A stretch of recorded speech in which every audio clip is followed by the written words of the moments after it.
नमस्कार, मैं डॉक्टर अशोक। मेरे इस चैनल में आप सभी का बहुत बहुत स्वागत है। आजकल काफ़ी लोग पथरी की समस्या से पीड़ित हैं। इनमें से कई लोगों को तो यह पता होता है कि मेरे पेट में पथरी है। बहुत से ऐसे लोग भी होते हैं कि उनके पेट में पथरी है लेकिन उनको पता नहीं है, क्योंकि पथरी की एक खासियत है, कभी कभी ये पेट में होते हुए भी दर्द नहीं करती है, और जिस दिन दर्द करती है उस दिन तो उनको भी पता चल जाता है और मोहल्ले वालों को भी पता चल जाता है, क्योंकि दर्द इतनी तेज़ होती है कि सहन करना मुश्किल हो जाता है। मरीज़ चिल्लाने लगता है ज़ोर-ज़ोर से, और जब उसको डॉक्टर के पास लेकर जाते हैं तो दर्द में राहत के लिए इंजेक्शन लगाया जाता है, कुछ राहत मिलती है। अगले दिन जब अल्ट्रासोनोग्राफी होती है तो पता चलता है कि पथरी है। मैं अपने एक्सपीरियंस में देखा हूँ, लोगों के अंदर इस मैटर में काफ़ी गलतफ़हमियाँ हैं। कई लोगों को मैं यह कहते हुए सुना हूँ कि चावल के साथ कभी-कभी पत्थर के जो छोटे टुकड़े चले जाते हैं पेट में, उससे पथरी होती है। कई लोगों को मैं यह कहते हुए सुना हूँ कि पानी के साथ जो बालू के कण वगैरह पेट में चले जाते हैं, उससे पथरी होती है। कई लोगों को मैं देखा हूँ कि सालों साल से पथरी को निकालने के लिए, उसको गलाने के लिए दवा पी रहे हैं, लेकिन जब भी सोनोग्राफी होती है तो पता चलता है कि पथरी पहले से भी ज़्यादा बड़ी हो गई है, यानी कि उसमें कोई आराम नहीं मिलता है। तो आज हम इस मैटर पर बात करेंगे और आपको अच्छी तरह से पता चल जाएगा कि पथरी पेट में कहाँ-कहाँ हो सकती है, पथरी कैसे बनती है, इसका बचाव क्या है, इसका इलाज क्या है, और कौन सी ऐसी दवा है जिससे पथरी को गलाई जा सकती है। लेकिन ध्यानपूर्वक आप इस वीडियो को पूरी देखिएगा, सब कुछ पता चल जाएगा। सबसे पहला सवाल कि हमारे पेट में पथरी कहाँ-कहाँ हो सकती है, तो इसका जवाब है कि हमारे पेट में पथरी 2 जगह हो सकती है, या तो पित्त की थैली में या गॉल ब्लैडर में, और जो दूसरी जगह है वह किडनी में अर्थात गुर्दे में। लेकिन आज हम जो पित्त की थैली में पथरी होती है, गॉल ब्लैडर में होती है, सिर्फ उसी की चर्चा करेंगे। गुर्दे वाली और अर्थात किडनी वाली पथरी की चर्चा किसी दूसरी वीडियो में करेंगे। तो यहाँ हम सबसे पहले यह जानेंगे कि हमारे पेट में पित्त की थैली अर्थात गॉल ब्लैडर कहाँ होती है। हमारे पेट में ऊपर की तरफ और दाहिने साइड जहाँ लीवर होता है, उसी के ठीक नीचे पित्त की थैली होती है। हमारा लीवर और हमारी छोटी आँत एक नली द्वारा जुड़ी होती है। इस नली को कॉमन बाइल डक्ट कहा जाता है।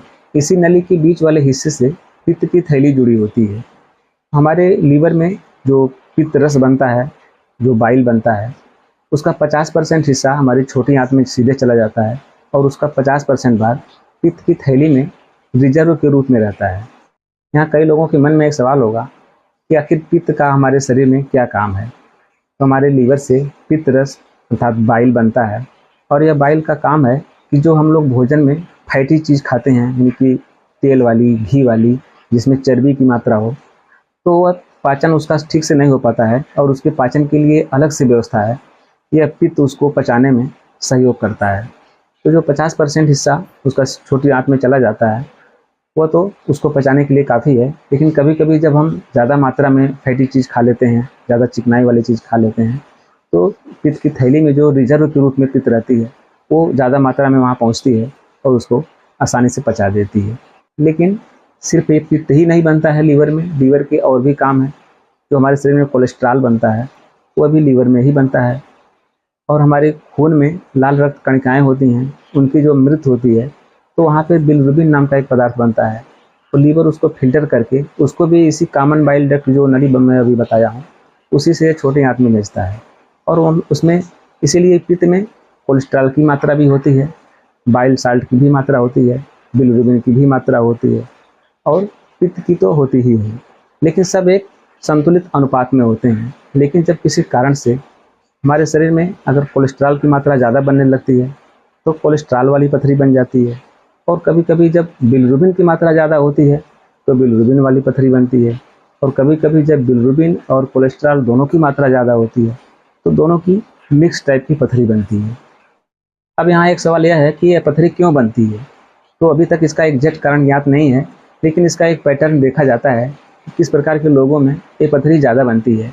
तो 4-5 पैटर्न इसके हैं, जिसमें पहला पैटर्न है कि यह औरतों को ज़्यादा होता है, और ख़ासकर उन औरतों को जिनकी उम्र 40 वर्ष हो चुकी है और जो बाल बच्चे वाली हैं।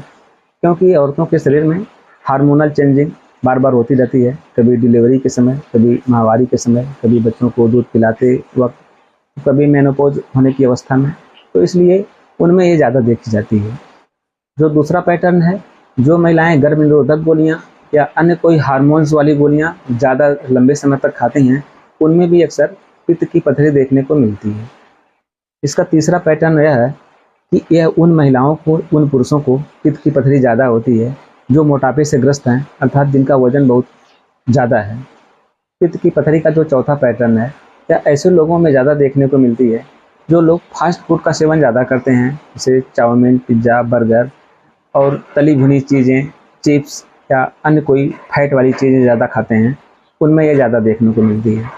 पित्त की थैली का पाँचवा पैटर्न, यह ऐसे लोगों में ज़्यादा देखने को मिलती है जो शारीरिक श्रम और व्यायाम बहुत कम करते हैं या बिल्कुल नहीं करते हैं।